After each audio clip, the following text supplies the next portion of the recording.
नमस्कार दोस्तों, डेट है आज की 25 जनवरी 2023 और स्वागत है आपका एटोवेल डिस्कशन में। आज टोटल 4 इश्यूज हम डिस्कस करेंगे।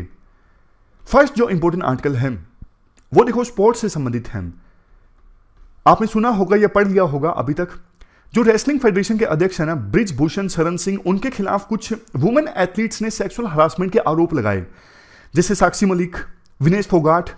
तो हम ना थोड़ा जनरलाइज करके डिस्कस करेंगे कि स्पोर्ट्स में जो महिला एथलीट्स हैं किस प्रकार की प्रॉब्लम्स फेस करती हैं और कैसे सुनिश्चित किया जाए कि ज्यादा से ज्यादा महिलाएं पार्टिसिपेट करें स्पोर्ट्स में। इसके बाद दूसरा आर्टिकल हम डिस्कस करेंगे कैसे स्कूल्स को ज्यादा डिफरेंटली एबल फ्रेंडली बनाया जाए। जो विकलांग बच्चे होते हैं ज्यादा स्कूल में आ नहीं पाते, अनेकों तरह की प्रॉब्लम्स फेस करते हैं, जानेंगे कैसे क्या प्रॉब्लम्स फेस करते हैं। Next, we the people of India, हमारे संविधान के प्रियम्बल में लिखा हुआ है ना, इसका क्या मतलब है, कैसे सेंट्रल गवर्नमेंट अपने हाथों में पावर सेंट्रलाइज करती जा रही है, स्टेट से भी लेना चाहती है, जुडिशरी से भी लेना चाहती है, ये जानेंगे। और सबसे लास्ट में महिलाएं पॉलिटिक्स में कैसे पार्टिसिपेट कर रही हैं, उनके सामने क्या चैलेंजेस हैं, इससे संबंधित आर्टिकल हैं। चलिए डिस्कशन स्टार्ट करते हैं। फर्स्ट इंपोर्टेंट आर्टिकल, स्पोर्ट्स में महिलाओं के द्वारा जो सेक्सुअल हरासमेंट फेस किया जाता है इससे संबंधित है। आप जीएस पेपर 2 के इस टॉपिक से आर्टिकल को रिलेट कर सकते हो। क्या कंटेस्ट है, हाल ही में देखो कुछ महिला रेसलर्स जैसे कि विनेश फोगाट एंड साक्षी मलिक, ये जंतर मंतर पर बैठ गए और इन्होंने काफी गंभीर आरोप लगाए रेसलिंग फेडरेशन ऑफ इंडिया के जो अध्यक्ष हैं ब्रिजभूषण शरण सिंह, इनके ऊपर आरोप लगे सेक्सुअल हरासमेंट से संबंधित, टॉर्चर के। देखो ये तो सिर्फ एक एग्जाम्पल है, वैसे भी स्पोर्ट्स में महिलाएं बहुत चैलेंजेस फेस करती हैं। जितना आसान मेल के लिए होता है स्पोर्ट्स में अपना करियर बनाना, उतना आसान महिलाओं के लिए नहीं होता है। ये मैं इरेज कर देता हूं, एक सेकेंड, अरे मिट नहीं रहा, चलो छोड़िए। देखो वैसे हर एक स्पोर्ट्स पर्सन ना बहुत सारे प्रेशर फेस करता है, जैसे उसके ऊपर प्रेशर होता है अच्छा परफॉर्म करने का।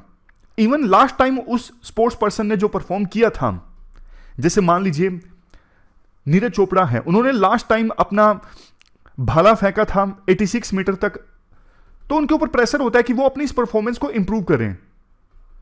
बहुत बार स्पोर्ट्स पर्सन्स की उम्र बहुत छोटी होती है, तो मतलब वो शटल करते रहते हैं, कभी पढ़ाई भी करनी है, फिर उसके बाद स्पोर्ट्स में अच्छा परफॉर्म भी करना है, और कई बार इंडोर्समेंट का भी स्ट्रेस रहता है, कोई एडवर्टाइजमेंट वगैरह है, तो मतलब बहुत स्ट्रेस रहता है। और वुमेन के ऊपर तो स्ट्रेस थोड़ा ज्यादा ही होता है, जिसके काफी सारे रीजंस हैं। सबसे पहले जेंडर पे डिस्पैरिटी, जितना पे मेल स्पोर्ट्स पर्सन्स को मिलता है ना, जितना पैसा उन्हें मिलता है उतना महिलाओं को नहीं मिलता है, उनको रिलेटिवली कम मिलता है। उसके बाद नेक्स्ट है बीइंग ऑब्जेक्टिफाइड। देखो इस बात पर भी स्पोर्ट्स पर्सन्स को जज किया जाता है, कपड़े कैसे पहनती हैं स्पोर्ट्स पर्सन्स, उनकी बॉडी कैसे है। जैसे ज्वाला गट्टा, ये बैडमिंटन खेलती हैं, लेकिन इनकी बॉडी को लेकर अनेकों तरह के कमेंट किए जाते हैं। सानिया मिर्जा, उनकी बॉडी को लेकर अनेकों तरह के कमेंट किए जाते हैं, मतलब वुमेन को एक ऑब्जेक्ट के रूप में देखा जाता है। इसके बाद next, lack of access to facilities. आप देखो इस बात को समझ जाओगे, हमारा जो समाज है पैट्रियार्कल समाज है, लड़कियों को ना घर से ज्यादा दूर जाने नहीं दिया जाता। मतलब बोला जाता है इतनी दूर प्रैक्टिस करने जाओगी क्या करोगी, तो ये भी एक चैलेंज फेस करती है महिलाएं। नेक्स्ट है सेफ्टी एंड ट्रांसपोर्टेशन इशू। बहुत सी महिलाएं जब घर से दूर प्रैक्टिस के लिए जाती हैं स्टेडियम वगैरह में, रास्ते में बड़ी दिक्कत आती है। डेंस अर्बन इन्वायरमेंट, बहुत बार नेबरहुड काफी ज्यादा रिस्की सा होता है, जैसे रात को आए तो लाइटनिंग नहीं है और वहां पे इन्वायरमेंट खराब है, क्रिमिनल एक्टिविटीज होती हैं, तो महिलाओं को वहां से निकलना दुभर हो जाता है। जैसे मणिपुर का एग्जाम्पल दिया जाता है, मणिपुर हमारे देश का ना स्पोर्टिंग पावर हाउस है, जैसे माइटोकॉन्ड्रिया पावर हाउस है सेल का। बावजूद इसके आप देखिए तो सही, मणिपुर में भी इवन 48% स्पोर्ट्स पर्सन ऐसी हैं, स्पोर्ट्स वुमेन ऐसी हैं जो 10 किलोमीटर से ज्यादा जाती हैं डेली प्रैक्टिस करने के लिए। नेक्स्ट है सोशल स्टिग्मा।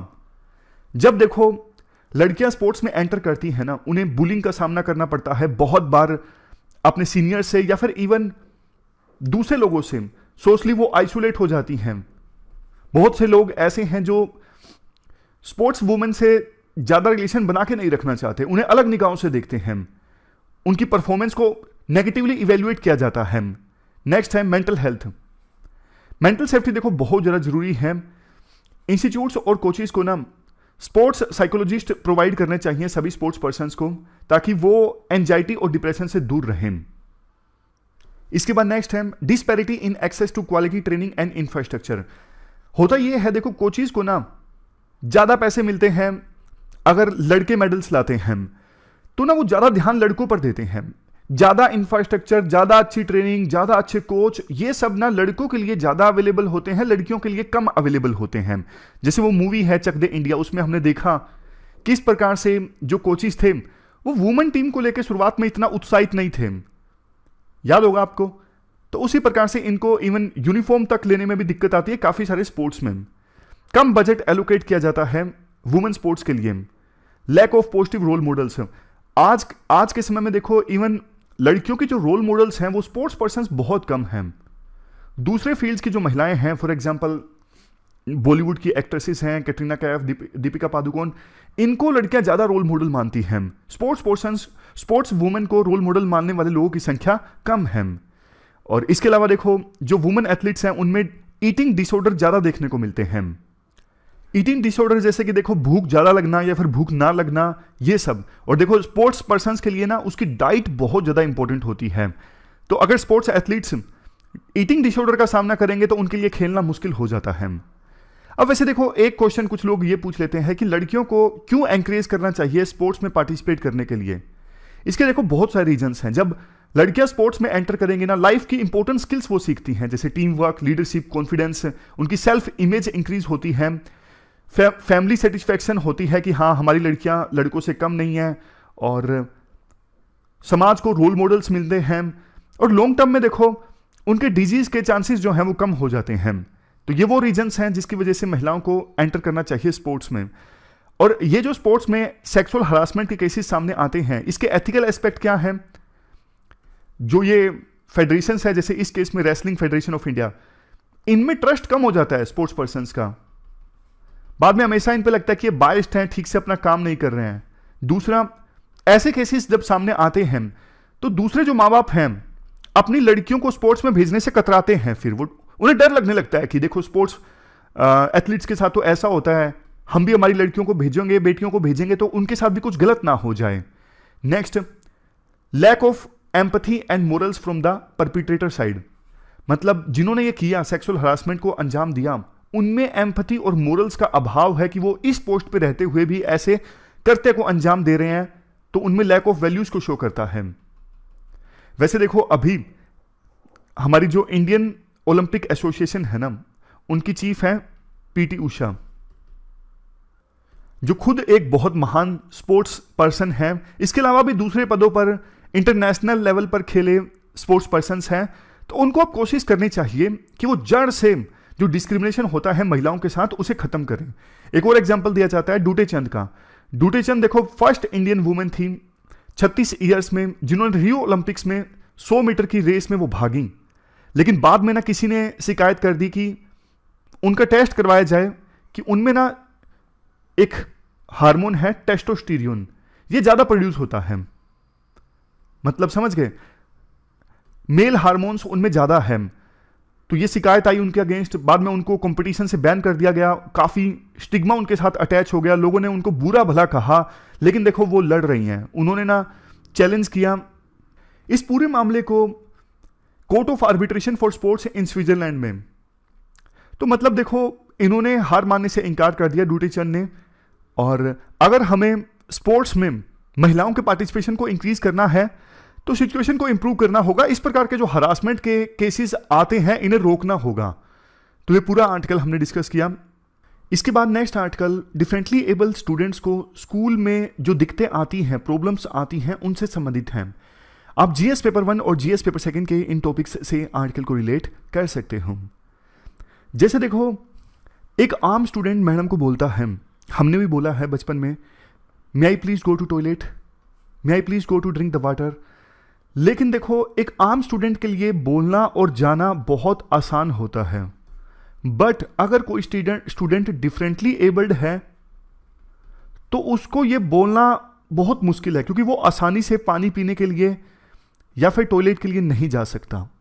आमतौर पर स्कूलों में जो इंफ्रास्ट्रक्चर होता है वो डिफरेंटली एबल्ड फ्रेंडली नहीं होता है, डिसेबल फ्रेंडली नहीं होता है।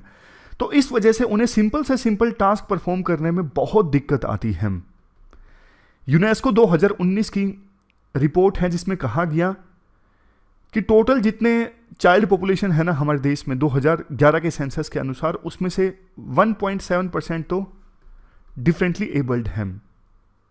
शुरुआत से ही ऐसे स्टूडेंट्स अनेकों तरह के बैरियर फेस करते हैं। फिजिकल बैरियर, आसानी से मूव नहीं कर पाते। इंस्टीट्यूशनल बैरियर, बहुत बार उन्हें एडमिशन नहीं मिलता। Socio economic barriers, communication barriers, ठीक से अपने आप को कम्युनिकेट नहीं कर पाते।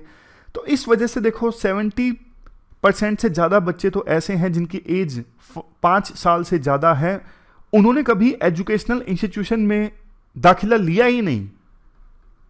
मतलब बच्चे चिढ़ाएंगे साथ वाले, उन्हें ठीक से, उनके साथ ठीक से बिहेव नहीं किया जाएगा। कई बार पेरेंट्स इस वजह से नहीं भेजते कि उनका कोई देखभाल नहीं करेगा स्कूल में, और जो जाने की हिम्मत करते हैं उनका भी ड्रॉप आउट हो जाता है, यानी वो बहुत जल्दी स्कूल को छोड़ देते हैं। अगर देखो हमें ये इंश्योर करना है ना ज़्यादा से ज़्यादा डिफरेंटली एबल स्टूडेंट्स स्कूल में जाएं, तो देखो स्कूल का इकोसिस्टम सेफ होना चाहिए, एक्सेसिबल होना चाहिए, रिलायबल होना चाहिए। जिन बैरियर्स की हम बात कर रहे थे, कुछ एग्जांपल्स देखिए आप। इनएक्सेसिबल स्कूल बसेस, मतलब अब देखो कोई ऐसा स्टूडेंट है जिसकी मोबिलिटी काफ़ी कम है, वो आसानी से स्कूल बस में चढ़ भी नहीं सकेगा अगर प्रॉपर उसके पास में फैसिलिटी नहीं है। रैंप होते हैं कई बसेस में चढ़ने के लिए, लेकिन आमतौर पर स्कूल बसेस में वो रैंप अवेलेबल नहीं होते। स्कूल में दूसरी इंफ्रास्ट्रक्चर संबंधित फैसिलिटीज़, मतलब drinking water facilities, canteen, toilets, ये भी डिफरेंटली एबल फ्रेंडली नहीं होते। क्लासरूम में जो इंफ्रास्ट्रक्चर होता है वो काफ़ी ख़राब होता है। डिफरेंटली एबल पर्सनस के हिसाब से देखें तो सीट काफ़ी अनकंफर्टेबल रहती है। जो फर्श होता है काफ़ी स्लिपरी होता है। बहुत सारी जगहों पर लाइट की अच्छी व्यवस्था नहीं होती, तो जिनको विजुअल प्रॉब्लम्स हैं उनके लिए बहुत ज़्यादा मुश्किल हो जाता है कम लाइट में देख पाना। इसके अलावा मिस इन्फॉर्म्ड एटीट्यूड्स, जैसे देखो पेरेंट्स का, दूसरे स्टूडेंट्स के पेरेंट्स का, टीचर का, स्टाफ का, दूसरी कम्युनिटी का जो एटीट्यूड होता है डिफरेंटली एबल्ड पर्सन्स के अगेंस्ट अच्छा नहीं होता। मतलब छोटे बच्चों को बेचारों को इतना समझ नहीं होती, कई बार जैसे ऐसा ऐसा करके चिढ़ाने लगते हैं, लंगड़ा आ गया, लंगड़ा आ गया, मतलब समझ रहे हो। तो इस वजह से बच्चे का जो इमोशनल डेवलपमेंट है ना, उस पर बहुत ज़्यादा नेगेटिव इंपैक्ट पड़ता है। बहुत बेकार फील करता है वो बच्चा जो डिफरेंटली एबल्ड है। अब बहुत बार ना जो डिफरेंटली एबल्ड पर्सन है वो अलग लिहाज से कई बार उसको टीचिंग प्रैक्टिस की आवश्यकता होती है। जैसे जिसको दिखता कम है तो उसके लिए इक्विपमेंट्स अलग से चाहिए, जिसको सुनता कम है थोड़ा टीचर अच्छे से इशारे से समझा के ऐसा टीचिंग प्रैक्टिस चाहिए। लेकिन आमतौर पर लोअर लेवल पे ना इतनी अवेयरनेस टीचर्स में, इतना सेंसिटाइजेशन नहीं देखने को मिलता। इसके बाद आर्टिकल में कहा जाता है यूएन हैबिटेट इंडिया और आईआईटी खड़गपुर के द्वारा ना स्पेशल ट्रेनिंग प्रोग्राम कंडक्ट किए गए, जिसमें स्कूल टीचर्स और स्पेशल एजुकेटर्स को सिखाया गया। सर्वे में ये पाया, टीचर्स का कहना है अगर देखो एक्सेसिबल इंफ्रास्ट्रक्चर हो स्कूल्स में और उसको अच्छे से मेंटेन किया जाए, इसके अलावा सेंसिटाइज किया जाए पेरेंट्स को, स्टूडेंट्स को, जो साथी स्टूडेंट्स हैं, कम्युनिटी को, टीचर्स को, तो वो ना अलग ढंग से ट्रीट करेंगे जो डिफरेंटली एबल पर्सन्स हैं उनको। मतलब अलग ढंग से का मतलब नॉर्मल स्टूडेंट्स की तरह ट्रीट करेंगे और जो स्पेशल उनकी रिक्वायरमेंट्स हैं उनको फुलफिल करेंगे। जैसे अगर किसी को देखने में प्रॉब्लम है, सुनने में प्रॉब्लम है, तो उनको अलग ढंग से सिखाया जाएगा। तो ये सेंसिटाइजेशन का जो अभाव है ना वो होना चाहिए, क्योंकि देखो ये उनका अधिकार है। हमारे संविधान का article 21A right of children to free and compulsory education act 2009 ये सब बोलते हैं कि एक एजुकेशन प्राप्त करना, बेसिक एजुकेशन प्राप्त करना, ये हर एक बच्चे का अधिकार है। पर्टिकुलर स्पेसिफिकली बात करें तो वो बच्चे जिनकी एज 6 से 14 के बीच में है, फ्री एंड कंपल्सरी एजुकेशन उनका फंडामेंटल राइट है। इवन सर्व शिक्षा अभियान ने जीरो रिजेक्शन पॉलिसी को फॉलो किया है, जिसमें कहा गया है हर एक बच्चा जिसकी स्पेशल नीड्स हैं, चाहे वो किसी भी कैटेगरी में आता हो, डिसेबिलिटी की कोई भी डिग्री हो, मतलब ज़्यादा डिसेबल हो, कम डिसेबल हो, फर्क नहीं पड़ता, लेकिन उसको मीनिंगफुल और क्वालिटी एजुकेशन प्रोवाइड करना ये सरकार का काम है। इंडिया ने UN convention on the rights of person with disabilities को भी रेटिफाई किया है। इसके अलावा देखो 2015 में सरकार ने एक्सेसिबल इंडिया कैंपेन भी लॉन्च किया ताकि हमारे देश में इंफ्रास्ट्रक्चर डिफरेंटली एबल्ड फ्रेंडली हो। हिंदी में नाम है सुगम्य भारत अभियान। सरकार की अलग से एक पॉलिसी है प्रिंसिपल है गवर्नेंस का, लीव नो वन बिहाइंड, किसी को भी पीछे नहीं छोड़ना है। और 2030 का जो एजेंडा फॉर सस्टेनेबल डेवलपमेंट है उसका भी ये पार्ट है, leave no one behind, LNOB। ऐसे ऐसी चीजों को देखो आप आंसर्स में इस्तेमाल जरूर कीजिए, लीव नो वन बिहाइंड। ये तो अभी हम डिफरेंटली एबल पर्सन की बात कर रहे हैं, उनके संदर्भ में है लीव नो वन बिहाइंड। कल को देखो गरीब लोगों की बात आती है और किसी डिप्रेस्ड सेक्शन की बात आती है, तब भी इस प्रिंसिपल का उल्लेख आप अपने आंसर में कर सकते हो। इसके अलावा ये जो ट्रेनिंग प्रोग्राम हमने डिस्कस किया UN हैबिटेट और IIT खड़गपुर का, इसका भी आप एग्जाम्पल दे सकते हो सरकार क्या कर रही है डिफरेंटली एबल पर्सन्स के लिए। कुल मिलाकर देखो लास्ट में कंक्लूजन में कहा जाता है कि मल्टी प्रोन्ड पार्टिसिपेटरी अप्रोच की आवश्यकता है अगर हम डिफरेंटली एबल स्टूडेंट्स के लिए एक अच्छा इन्वायरमेंट तैयार करना चाहते हैं। कलेक्टिवली हम सबको मिलकर काम करना होगा। इसमें सबसे ज़्यादा इंपॉर्टेंट है अवेयरनेस एंड सेंसिटाइजेशन प्रोग्राम। किन के लिए? बच्चों के लिए, मतलब डिफरेंटली एबल पर्सन्स के साथ जो स्टूडेंट्स हैं उनके लिए, पेरेंट्स के लिए, दूसरे केयर गिवर्स के लिए, टीचर्स के लिए, स्पेशल एजुकेटर्स के लिए, सब के लिए। इन टीचर्स को अलग से टूल किट्स भी प्रोवाइड किए जाएं, इक्विपमेंट्स दिए जाएं ताकि वो अलग ढंग से डिफरेंटली एबल स्टूडेंट्स को बता सकें। इसके बाद next article we the people के कंसेप्ट से संबंधित हैं। आप GS पेपर सेकंड के इस टॉपिक से आर्टिकल को रिलेट कर सकते हो। कंटेक्स्ट देखो ये है, जगदीप धनखड़ जो हमारे वाइस प्रेसिडेंट हैं, इन्होंने 83rd all India conference of presiding officers जो कि जयपुर में आयोजित हुई 11 जनवरी को, उस कॉन्फ्रेंस में एक स्पीच दी जिसमें उन्होंने वी द पीपल, जो प्रियम्बल में वर्ड लिखे हुए हैं ना जिसकी शुरुआत होती है we the people of India having decided, तो उस we the people of India का कंसेप्ट क्या है उस पर लाइट डाली। इन्होंने बोला देखो जो जुडिशरी कर रही है ना, जैसे कोलिजियम है, जजेस को अपॉइंट करते हैं, वो गलत है। इनका कहना है डेमोक्रेसी में जो सुपरमेसी होनी चाहिए ना, वी द पीपल ऑफ की होनी चाहिए, यानी जो चुने हुए रिप्रेजेंटेटिव है ना उनकी होनी चाहिए। वाइस प्रेसिडेंट ने देखो ये डायरेक्टली तो नहीं बोला लेकिन इनडायरेक्टली बोल दिया कि जो जुडिशरी एंड एग्जीक्यूटिव है ना उनको अपॉइंट किया जाता है, ना कि वो डायरेक्टली इलेक्टेड हैं, इसलिए वो इंफीरियर है as comparison to parliament. Parliament superior है क्योंकि पार्लियामेंट में जो लोग हैं उनको लोगों ने चुना है। डेमोक्रेसी में लोगों की सुपरमेसी है, जनता की सुपरमेसी है। तो राइटर कहते हैं पहले तो हम ना सबसे पहले वी द पीपल का कंसेप्ट जो है ना वो सॉर्ट आउट करते हैं। हमारे संविधान में कहीं भी पीपल वर्ड को डिफाइन नहीं किया गया है। पीपल का जो कंसर्न है वो सिटीजन्स के बारे में है, ना कि पर्टिकुलर इंस्टीट्यूशन के बारे में, फॉर एग्जांपल लेजिस्लेचर। पीपल तो देखो जुडिशरी में भी है, एग्जीक्यूटिव में भी है, दूसरे कॉन्स्टिट्यूशनल इंस्टीट्यूशंस में भी है, मिलिट्री में भी है, पुलिस में भी है, पब्लिक एंटरप्राइजेज में भी है, प्राइवेट एंटरप्राइजेज में भी है। तो पीपल तो हर जगह है। तो ये कहना कि वो लोग जो लेजिस्लेचर में है यानी पार्लियामेंट में है वही सुप्रीम है और बाकी जो लोग अलग अलग जगहों पर हैं वो सुप्रीम नहीं है, ये कहना गलत है राइटर के अनुसार। इसके अलावा देखो किसी भी डेमोक्रेसी में ना सेपरेशन ऑफ पावर तो होना चाहिए, इस बात से इनकार नहीं किया जा सकता, सेपरेशन ऑफ पावर का कंसेप्ट जरूरी है। बट आज़ादी को देखो 75 ईयर्स पूरे हो गए, अभी भी हम सेपरेशन ऑफ पावर के कंसेप्ट को डिस्कस कर रहे हैं। ज़्यादा लंबा समय नहीं हो गया, अभी भी देखो हमारे देश की डेमोक्रेसी मैच्योर नहीं हुई है। गवर्नर जो है वो चुनी हुई सरकार के कामकाज में इंटरफेयर करने लगते हैं। इसके बाद राइटर ना दो देशों से हमारे सिस्टम को कंपेयर करते हैं, पहला प्रेसिडेंट, पहला यूएस, दूसरा यूके। यूएस में क्या है, प्रेसिडेंट के पास ना जजेस को अपॉइंट करने की पावर होती है, हालांकि उस फैसले को कांग्रेस के द्वारा रेटिफिकेशन देना होता है। बट देखो यूएस का जो प्रेसिडेंट है ना वो डायरेक्टली इलेक्टेड होता है। हमारे देश में प्राइम मिनिस्टर डायरेक्टली इलेक्टेड नहीं है। और अब यूके की बात कीजिए, यूके का अपना कोई रिटन कॉन्स्टिट्यूशन नहीं है। यूके में ना बहुत सारी कन्वेंशंस हैं जिनको लंबे समय से ऑनर किया जाता रहा है। जैसे देखो एक बेसिक सी चीज है, स्पीकर जो होता है हाउस ऑफ कॉमन्स में उसको इलेक्ट किया जाता है, लेकिन एक बार इलेक्ट होने के बाद में स्पीकर जो है वो नॉन पार्टी मैन बन जाता है, वो किसी पार्टी की वकालत नहीं करता, वो अपनी पार्टी की सदस्यता को छोड़ देता है।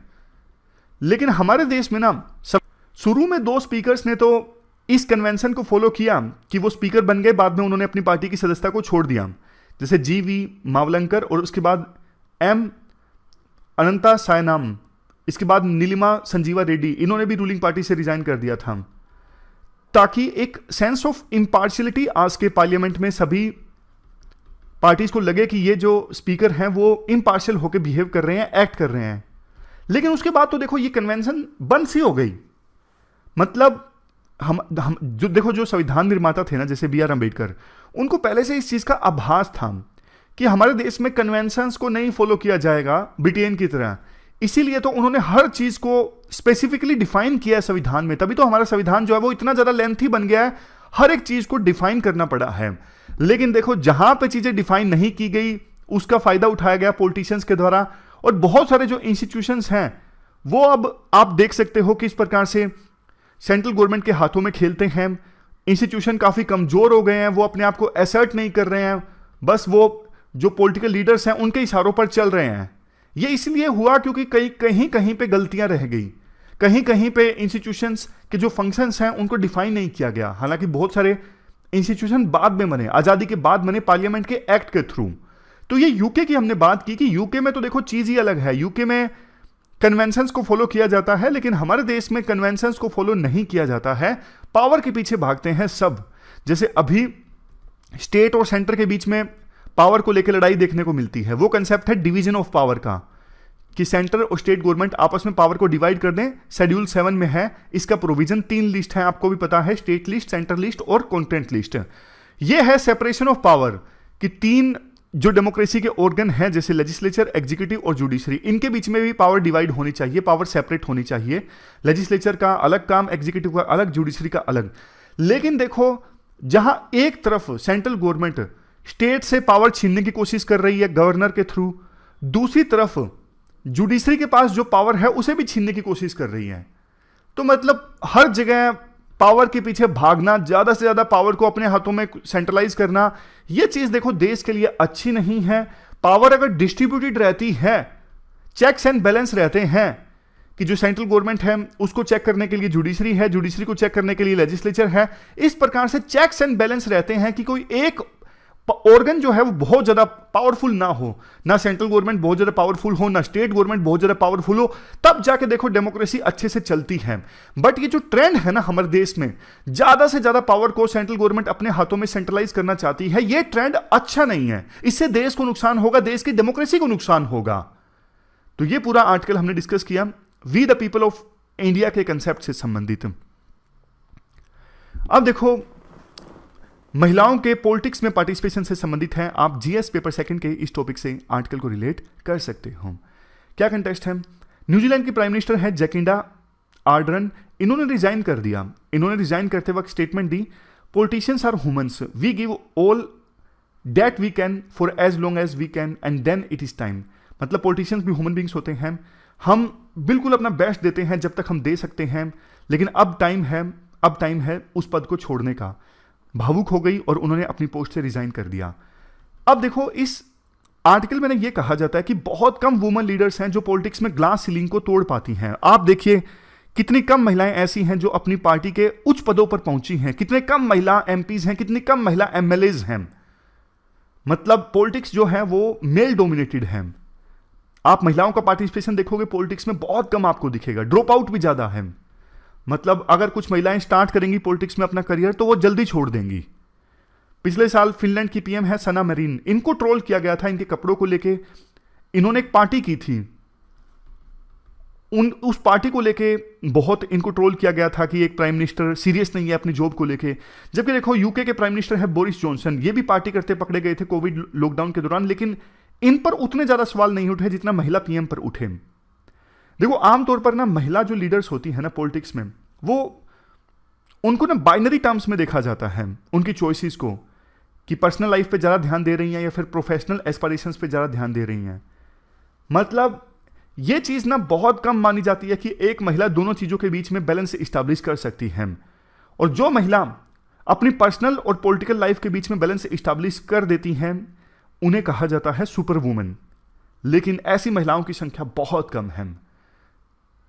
बहुत बार महिलाएं जब बड़े पदों पर पहुंचती हैं पॉलिटिक्स में, जैसे सीएम, मंत्री, तो यूं कहा जाता है कि वो तो अपने फादर की वजह से बनी है, हस्बैंड की वजह से बनी है, या फिर फैमिली में किसी दूसरे रिलेटिव की वजह से बनी है, हायर पोस्ट पर वो पहुंची हैं।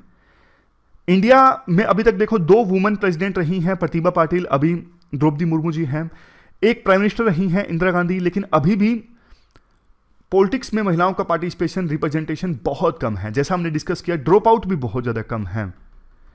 यूं कहा जाता है वुमेन पॉलिटिशियंस को ना समाज की अच्छे से समझ नहीं होती, उन्हें पता नहीं है ग्राउंड लेवल पर काम कैसे चलता है। और महिलाओं की, बहुत सारी महिलाओं की एंट्री भी होती है तो वो रबर स्टैंप की तरह होती हैं। जैसे आमतौर पर ये लोकल लेवल पर जो चुनाव होते हैं, पंचायत लेवल पे या फिर अर्बन लेवल पे म्यूनिसिपैलिटीज के, वहां पर यह देखा जाता है कि सीट्स अगर महिलाओं के लिए आरक्षित हैं तो वो जो मेल लीडर्स हैं उनकी पत्नियां या फिर उनकी सिस्टर्स चुनाव लड़ लेती हैं, बाद में जीत जाती हैं, लेकिन वो एक्टिव नहीं होती, काम सारे उनके हस्बैंड्स के द्वारा किए जाते हैं। इसके अलावा भी महिलाएं बहुत से अनेकों चैलेंजेस का सामना करती हैं, जैसे फाइनेंशियल कंस्ट्रेंट्स, फाइनेंशियल पावर महिलाओं के पास कम होती है। जबकि पॉलिटिक्स में आपको पता है आज के समय में धन की काफ़ी ज़्यादा आवश्यकता होती है। इसके अलावा अब महिलाएं बच्चे को जन्म देती हैं तो वो टेम्परेरी ब्रेक जो होता है पॉलिटिक्स में, उसे काफ़ी बार एक्सेप्ट नहीं किया जाता। ये दिक्कतें जो महिलाएं देखो दिक्कतें दूसरे जॉब्स में फेस करती हैं ना, वही दिक्कतें पॉलिटिक्स में भी फेस करती हैं।